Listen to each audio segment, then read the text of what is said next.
Now at 6 and streaming on CrossroadsToday.com, police arrested a 40-year-old man in Victoria County. The charges he's facing next. A study reveals Texas led the nation in book bans. How a Colorado bookstore plans to help. And we hear from Stephanie Basham, the Democratic nominee running for House District 30 in Texas. Well, we had an absolutely gorgeous day, lots of sunshine, mild temperatures, end of a day with a little sundown there, but you're going to like the rest of the weather forecast because it's going to be terrific. And the star from Victoria West is just a freshman, and he is your athlete of the week. Stick around for that in sports. You're watching 25 News now at 6. Good evening and thank you for joining us. I'm Don Brubaker. And I'm Karina Garcia.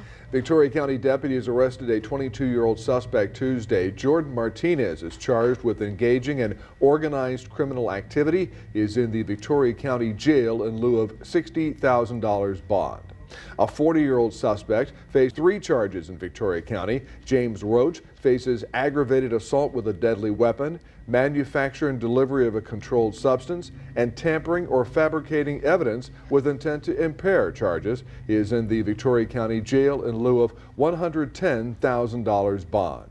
El Campo police arrested a 36-year-old suspect Wednesday. Chad McMillan faces 3 charges, including aggravated assault with a weapon and unlawful carry of a weapon with a felony conviction. He is in the Wharton County Jail in lieu of $72,500 bond. A 34-year-old suspect was arrested by El Campo police Wednesday. Shayna Cook is charged with aggravated assault with a weapon. She is in the Wharton County Jail in lieu of $50,000 bond. Stephanie Basham is the Democratic nominee for Texas House District 30 seat. Basham describes herself as a lifelong Democrat born in southern West Virginia. Her father was a coal miner and her mother worked at a hospital.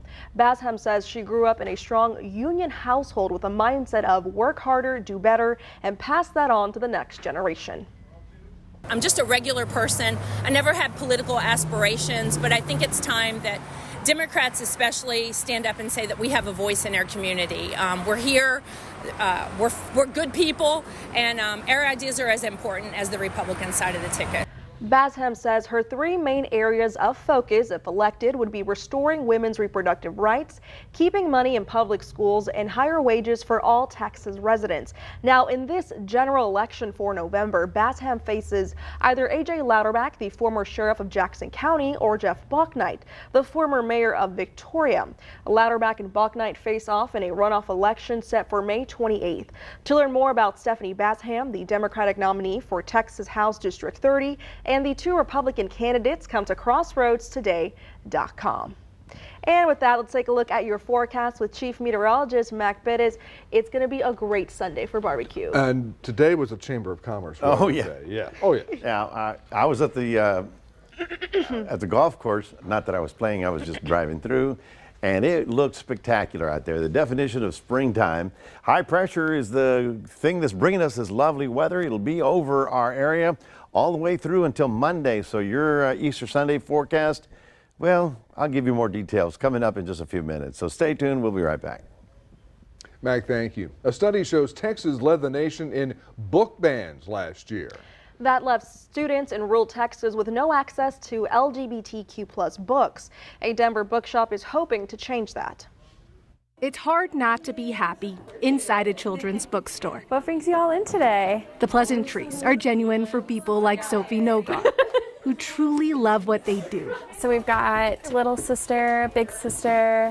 But in this old space, there are new stories, Sophie says. So yeah, either sci-fi or horror, maybe a little mixture of both. Almost feel fictitious. Oh, absolutely unreal. It's just, it's mind-boggling to hear that we're just banning books. Book bans are sweeping the nation. Highly, highly recommend. Go with the flow. Texas is a big culprit. Banned in Texas. It's not the only one. The Lone Star State led the nation in book bans last school year with 438 titles, according to PEN America. So to get those taken away, that's not fair. It's not okay. It's why Second Star is helping Carabiner Collections, a group based in College Station, north of Houston, creating a community library of LGBTQ books for those who need them. Second Star is collecting books to donate to the efforts. When we heard about Carabiner Collections wanting to create this library, how could we not help out with that? That's very important. Sophie says We've got young adult here. the access might even be life-changing. Because even if, say, you don't identify as queer and you read these books, it'll help you understand others. Very sweet. Even in a business as bubbly as a bookstore, So that'll be 1521. employees hope people will be bold. Just going to keep going until we can fill up their library. Bye, guys. Second Star says they're sending LGBTQ books ranging from children's to adults and even some parent resources. Texas welcomed more than 1,300 new U.S. citizens on Wednesday. The immigrants from 115 different countries were sworn in during a naturalization ceremony. It comes as the state is grappling with a bill called Senate Bill 4. It's the measure that would allow state and local officials to arrest anyone they suspect crossed the border illegally. Some of the country's newest citizens support it, while others say it unfairly targets Latinos. A Texas man has legally changed his name to literally anybody else and has launched a presidential bid. A North Richland Hills father and veteran, formerly known as Dustin eBay, says he got serious when he realized Biden and Trump would be back on the ballot. The 35-year-old 7th grade math teacher is now doing interviews with media outlets across Texas. My name is literally anybody else, and I'm running for president of the United States of America. Alice needs 113,000 voter signatures by mid-May to give Texas voters 3 options in November: Joe Biden, Donald Trump, and literally anybody else. After prosecutors dropped fraud charges against Texas Attorney General Ken Paxton Monday, his political future looks much better. The Texas Tribune reports Paxton may challenge Senator John Cornyn in 2026. Earlier this month, a record number of House Republicans were unseated by Paxton-backed challengers. Statewide polling from the Texas Politics Project found last month that 61% of Republican voters approved of the job Paxton is doing as Attorney General. That marked a swing of 22 points from last August. North Texas County is preparing for the solar eclipse. Kaufman County issued a disaster declaration starting April 5th. That's 3 days before the solar eclipse. Kaufman County is expecting over 200,000 visitors. That would double that county's population. The cities of Kaufman and Terrell are on the center line of the eclipse. Kaufman County has also asked Governor Greg Abbott for a state disaster declaration. That would allow the state to send more help if it is needed. A Moscow court rejects the U.S. journalist Gershkovich's appeal against extended detention. Gershkovich will remain in custody until March 30th of this year. Gershkovich was arrested last March while on a reporting trip. The FSB, Russia's main security service, accused him of trying to obtain state secrets, a charge Gershkovich and his employer have strenuously denied. If convicted, he faces up to 20 years in prison. Video shot about a week and a half ago shows Al Najjar in a bed at the hospital with a nurse connecting the oxygen supply to his nose and an IV into his blood to prevent or treat dehydration. This all happening in Gaza. This Palestinian child died from hunger and lack of treatment in Gaza today. We want to advise our viewers the video you are about to see may be disturbing. The Palestinian child's death raises the number of those who have died of hunger-related causes to 30, including 24 children. The northern Gaza Strip faces dire shortages of food, water, medication, and fuel. Aid agencies have frequently complained of lack of access to the area. The United Nations top court now ordering Israel to open more land crossings for aid into Gaza. The Moscow Times reports a court ordered 3 more men to be put in pre-trial detention in connection with the deadly concert hall attack outside Moscow late last week. 2 brothers as well as their father, all of whom worked in the northwestern Russia region, are accused of aiding and abetting terrorism. At least 137 people were killed in the attack. The Islamic State's affiliate ISIS-K claimed responsibility for the attack, which is the deadliest in Russia since 2003. Back in Victoria, a quick reminder, TxDOT recommends the permanent closure of the DuPont Bridge at the Victoria Barge Canal. The closure starts tomorrow. Access to property across the canal will require using the alternate route on Levy Road. Remember to subscribe to our YouTube channel, Crossroads Today. Hit the like button and click the notification bell so you can see Crossroads Today on YouTube. Stay with us. The cost of living across the nation reaches high numbers. Coming up on 25 News Now at 6, find out which city in Texas is the most affordable. Also ahead, one town in rural Texas is using artificial intelligence to solve their street repair problems. This story and more next.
A sentencing hearing for the man who attacked Paul Pelosi with a hammer now delayed by a month.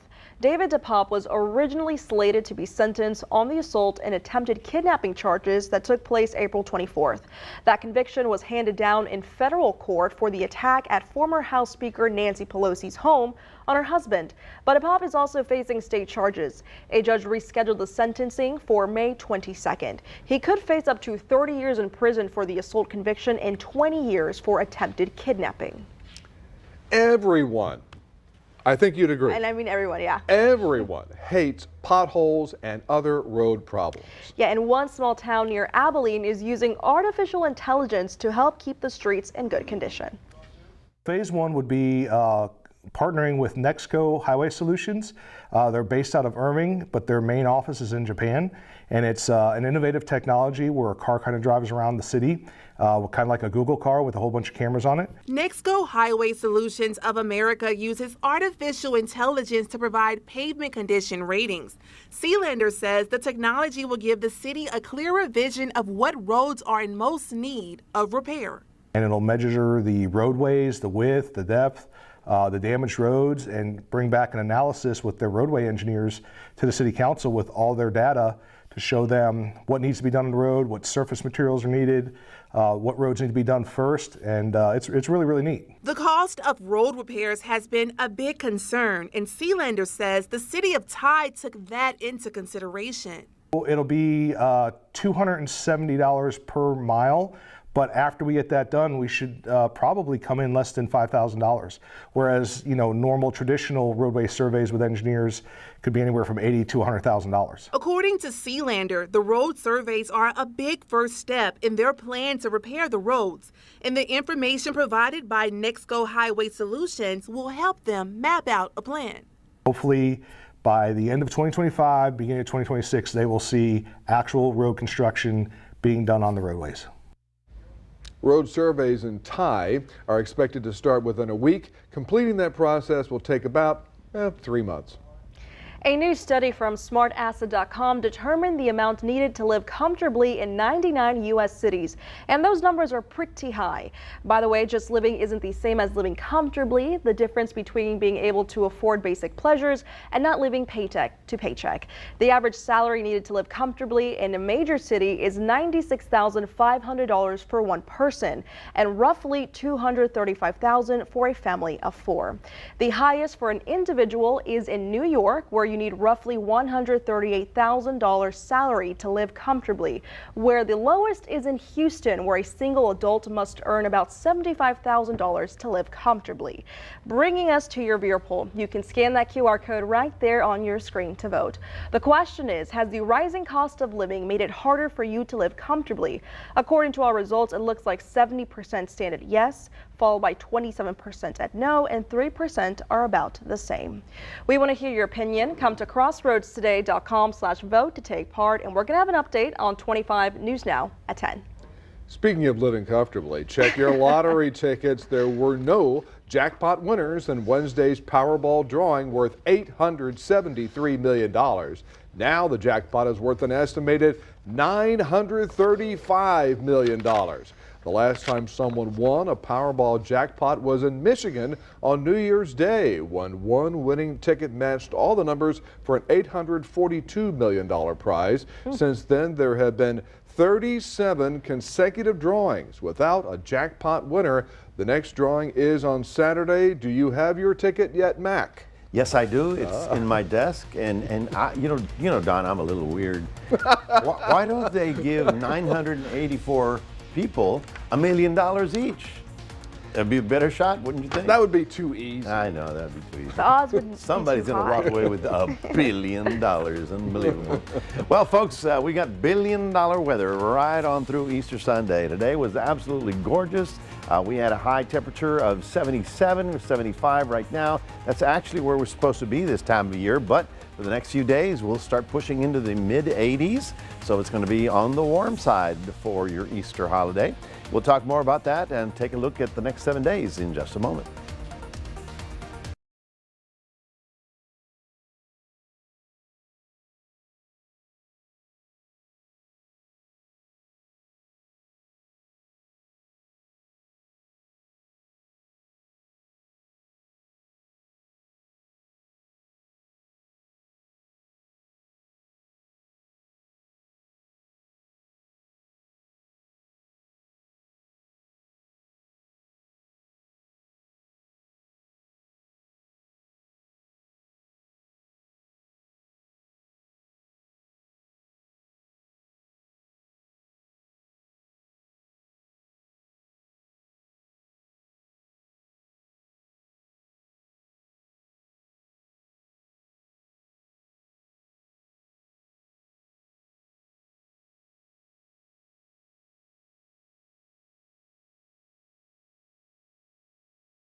Well, absolutely gorgeous day today, getting up into the 70s, and now things are going to be looking even better as we head on into the long holiday weekend. A lot of people traveling. Just know that we'll be in the 80s. Western areas up toward the Rio Grande are going to be in the 90s, so it's going to be hot, but there is no rain in sight. That's good for the time being. We take a look at our forecast highs tomorrow. We're looking at 79 for us, 79 in Houston, 82 down in Corpus Christi, 82 also in San Antonio. But out here, this area is going to really warm up. They're going to get into the 90s over the next few days as we have high pressure building in on top of us and squeezing out much of the atmosphere. Our temperatures are going to be above normal, but it's going to be perfect timing because get a load of this. Friday, 79, Saturday, 80, on Sunday, 82, and then Monday, Tuesday, pretty hot. But then 7 days from now, we actually get back to our more seasonal weather. This is the reason for the lovely weather, high pressure. We talk about it as being, you know, the dome of doom during the summertime, but right now it's sinking the air over us, making it a little bit warmer. It's also squeezing out a lot of the humidity. Problem is, Once this thing moves a little bit farther east, which is going to happen in a day or two, the south wind is going to kick back in, and it's going to be a little strong. As a matter of fact, you might even say a little windy for the weekend, as the south wind also brings in the humidity and some low clouds. But it won't be as beautiful as today, but still pretty good and very summer-like. As we get into, of course, Easter Sunday, high pressure is going to go eastward, and then we're going to see the winds really pick up over our area. But we're going to watch and wait, because we don't have to worry about any weather until this one gets here sometime on Tuesday. On Tuesday, that front will actually move through our region, and I don't think it's going to have any rain with it, but it is going to come through and get us back to the lower 70s, as temperatures are going to be more reasonable. But watch this. Friday, looking for gusts that are blowing up to about 30 miles an hour, so it may be a little breezy. And you know, if you're going to picnic, make sure you tape down the tablecloth, because otherwise it'll fly away.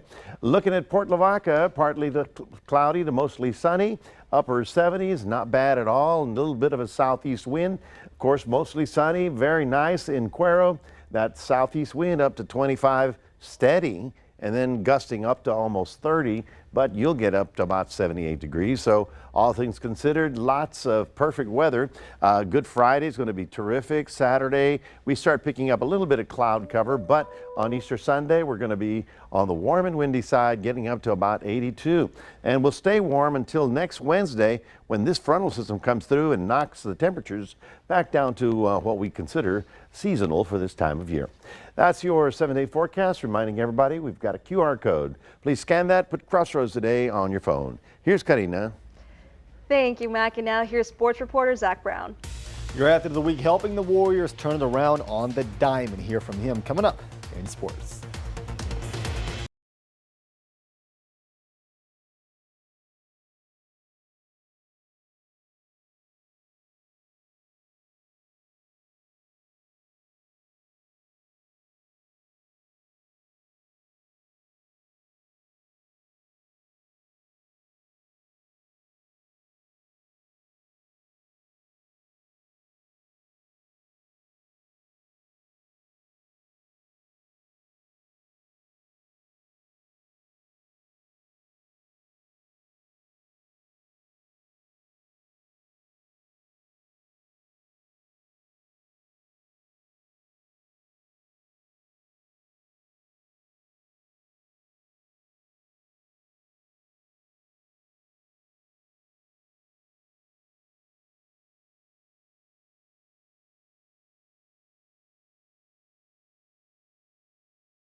Our athlete of the week is just a freshman and has been dominant for Victoria West, slamming the door on the mound.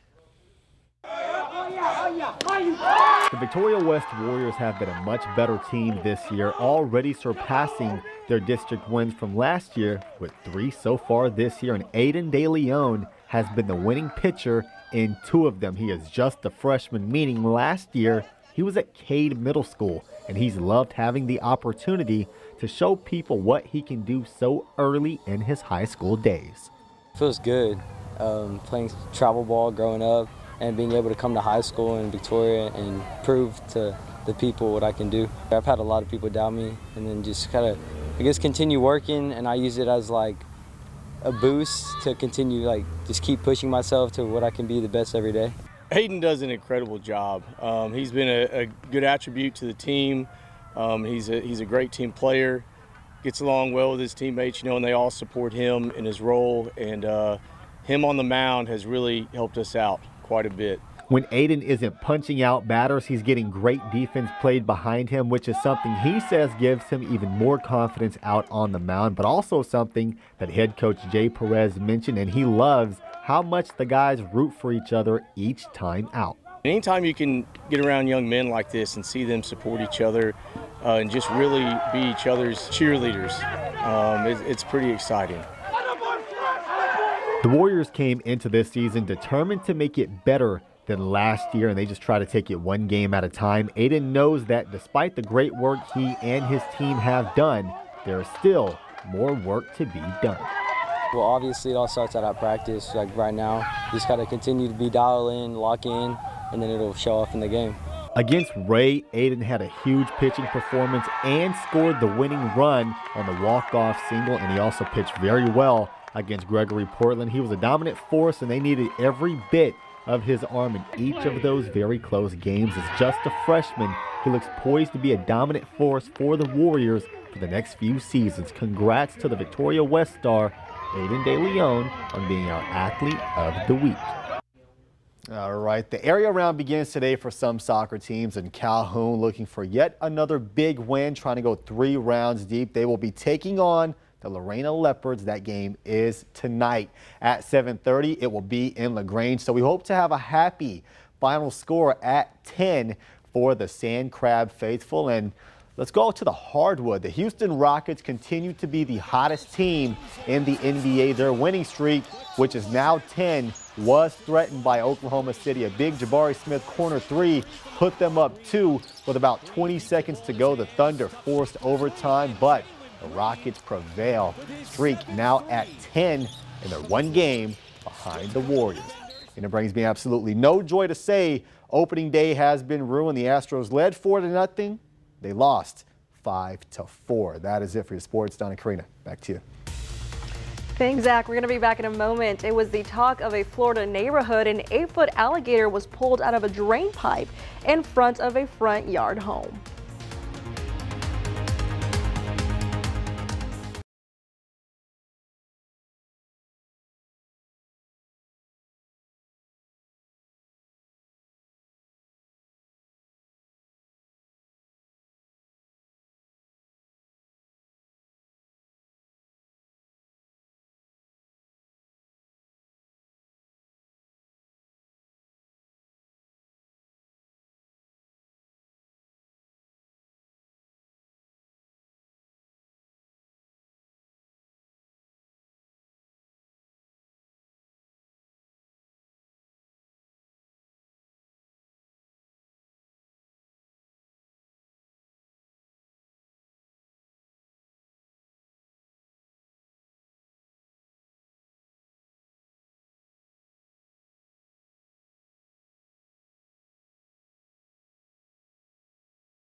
Finally tonight, much later, residents got quite a show. Wildlife workers pulled a more than 8-foot-long alligator out of a storm drain in the front yard of a home. Neighbors noticed the gator inside the drain. How could you not? The workers put the gator in a crate and will send it to a live gator farm in southwest Florida. Officials say they don't know exactly how the gator found its way into the drain, but they are known to travel on pipes and waterways, making it easy for them to cross short distances unnoticed. And when you have a gator that big, very few of them travel unnoticed unless they're going through pipes like that. Well, I imagine the storm drain goes out to the water, and so they just went right up. There's got to be food in here somewhere. Yeah. I wonder, does weather affect how gators come out or go this way? Does that ever happen? There is a correlation between the biology and the pressure, atmospheric pressure. You know, like for us, when your arthritis hurts, it's the pressure changing. But exactly how the alligators know it's time to go out to eat, I don't really know that one. But that's fine. That'll be in Florida. We just look for bunnies. We'll be looking for Easter bunnies over the weekend. No alligators. Looking beautiful, Good Friday weather, lots of sunshine and 79. We pick up a southeast wind Saturday and Sunday. It'll be warmer in the 80s, but still really good weather all the way through the weekend. So have a good time, okay? All right, thank you, Mac, and thanks for joining us. We hope to see you back here tonight for 25 News Now at 10.